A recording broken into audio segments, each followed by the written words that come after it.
Di bawah kepemimpinan Lenin, kaum Bolshevik melancarkan kudeta dan melahirkan pemerintahan komunis pertama di dunia di Rusia. Sebuah negara tanpa raja, tanpa agama, tanpa kelas. Lenin membuka pintu revolusi, tapi Stalin akan menjadikannya neraka. Tahun 1917, Kekaisaran Rusia runtuh. Rasputin mati.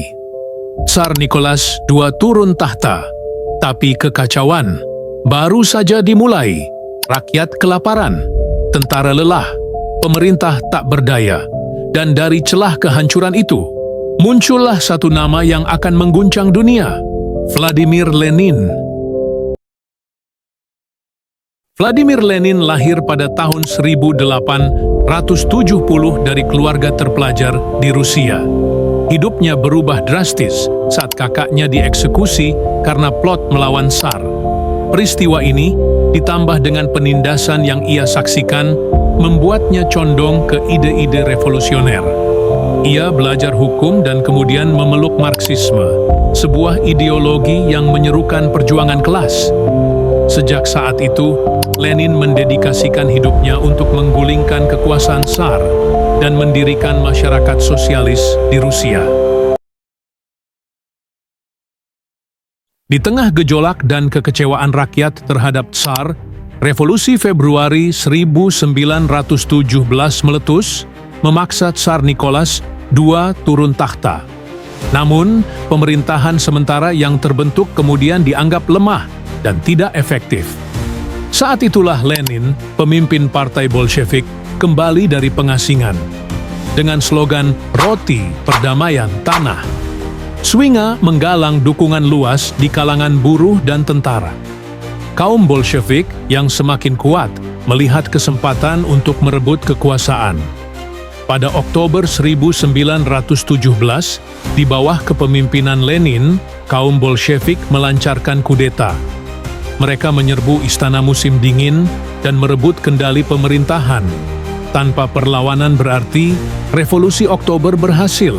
Ini adalah momen penting yang mengakhiri dominasi Tsar dan melahirkan pemerintahan komunis pertama di dunia di Rusia.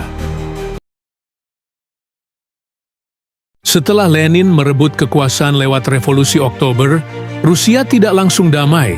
Justru sebaliknya, negara itu jatuh ke jurang perang saudara.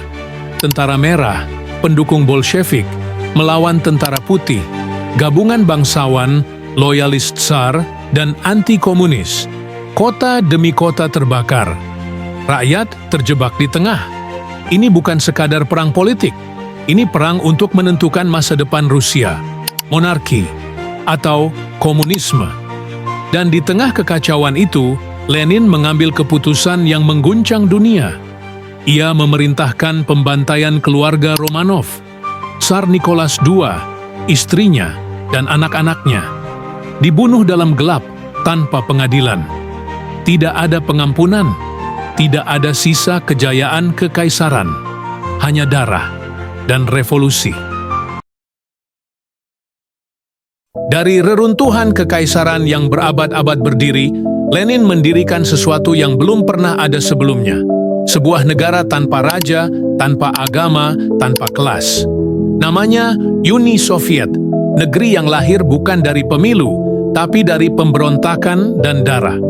Di bawah bendera merah, Lenin merombak tatanan dunia. Tanah-tanah disita, gereja dibungkam, dan siapapun yang menolak tunduk, dibungkam selamanya. Tapi seiring negara itu tumbuh, tubuh pendirinya justru runtuh. Stroke demi stroke melumpuhkan Lenin, membuatnya bisu di hadapan dunia yang dulu ia ubah dengan pidato. Tubuhnya lemah, tapi pikirannya masih cukup sadar untuk melihat bahaya yang mengintai. Stalin. Tahun 1924, Lenin wafat. Rakyat menangis, patungnya dibangun, jasadnya diawetkan. Tapi warisannya akan diseret ke arah yang lebih gelap. Lenin membuka pintu revolusi, tapi Stalin akan menjadikannya neraka. Lenin telah mati, tapi revolusi yang ia lahirkan belum selesai. Di balik pelayat yang menangis, ada satu pria yang tidak berkabung, Joseph Stalin. Diam, dingin, menunggu giliran, dan ketika pintu kekuasaan terbuka, Stalin akan masuk, bukan sebagai penerus, tapi sebagai algojo.